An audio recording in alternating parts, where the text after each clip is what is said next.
Part 3. Kasus korupsi di zaman Kerajaan Bizantium.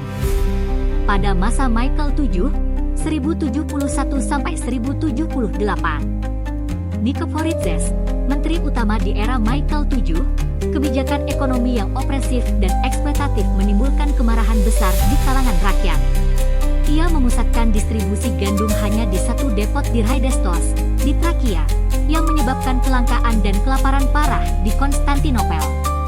Rakyat menyalahkan Nikephorizes atas kelaparan dan harga makanan yang meroket. Akibatnya, muncul kerusuhan sipil, dan banyak kelompok menuntut pencopotan Nikephorizes.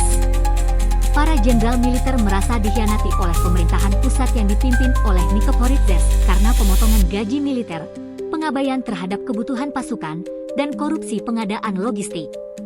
Terjadilah pemberontakan yang dipimpin Nikephoros Bryennios, seorang jenderal berpengaruh di Balkan, mengangkat senjata dan memproklamirkan dirinya sebagai kaisar. Pemberontakan ini menjadi ancaman serius dan menunjukkan keruntuhan otoritas pemerintahan pusat.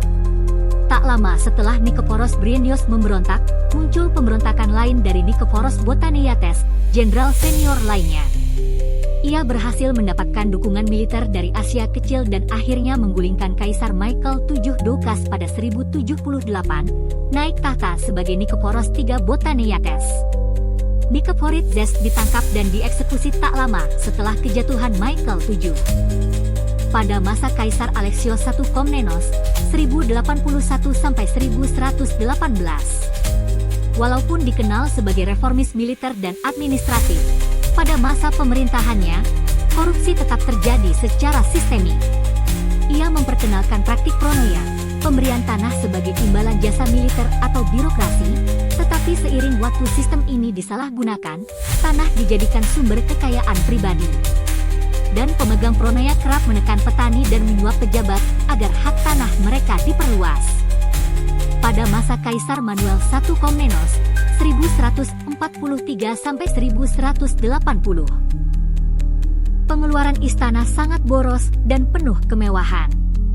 Untuk mendanai gaya hidup mewah dan perang, pajak dinaikkan, dan pejabat pajak banyak melakukan penyelewengan dana serta pungutan liar.